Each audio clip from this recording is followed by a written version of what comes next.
Il est 7h24, le budget de l'État, Oui. le déficit public. Oui.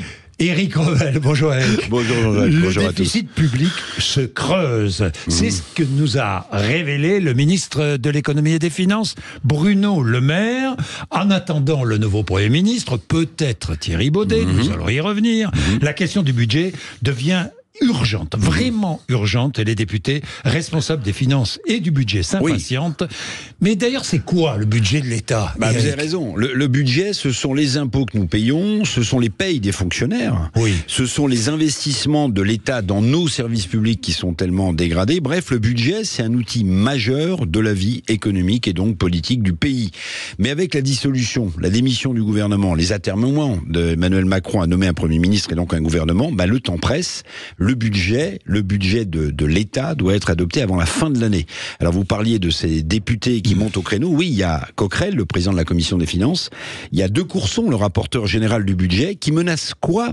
Ils menacent d'aller saisir directement, parce qu'ils en ont le droit, les documents nécessaires à Bercy pour élaborer le budget, donc outil majeur de notre vie économique et politique. Oui, Bercy qui a un peu précédé, en faisant ses révélations, précédé cette initiative de nos deux députés. Sans budget, dans les temps, risque-t-on pour la France un scénario catastrophe? Alors, par exemple, les fonctionnaires ne seraient pas payés, on n'en est pas là. Non, alors... on n'en est pas là. Alors, il y a des garde-fous institutionnels, je vous rassure, pour éviter une France sans budget. Bon, par exemple, si on n'arrivait pas à élaborer le budget, qu'est-ce qui se passerait? On prendrait celui de 2024. Bon.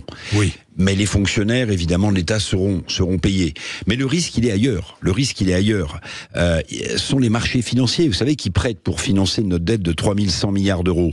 Les marchés financiers, ils sont l'arme au pied, parce qu'ils ont besoin de cette copie budgétaire française pour évaluer si on est bon, mauvais ou très mauvais. Puis il y a aussi Bruxelles qui fait les gros yeux sur les dérives de nos finances publiques, qui attend Bercy au coin du bois. Il y a donc urgence, vous l'avez dit Jean-Jacques, à ce que un gouvernement soit mis en place pour élaborer un budget 2025 crédible. Oui, parce que la France doit envoyer à Bruxelles avant le 20 septembre, je dis bien avant le 20 septembre, son nouveau programme de stabilité. Oui, c'est ce qu'on appelle la trajectoire budgétaire, ce qu'on va promettre d'essayer de faire, donc il y a urgence.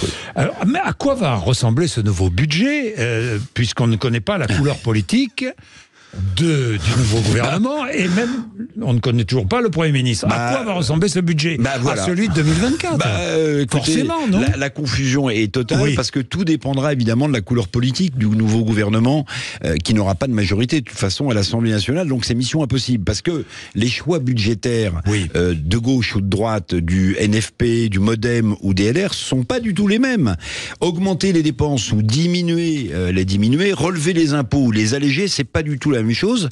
Tous les choix budgétaires sont sur la table, donc vous imaginez, on n'a pas les documents, on ne sait pas ce que ce nouveau gouvernement va vouloir faire budgétairement, et on parle d'un budget, et puis d'autant que l'on apprend ce matin, vous avez commencé par ça, mais c'est essentiel, on apprend ce matin dans le Figaro qu'il y a un nouveau dérapage budgétaire de 15 milliards d'euros, qui alourdit un peu plus notre déficit public, donc budget 2025, mission impossible, je vous le répète.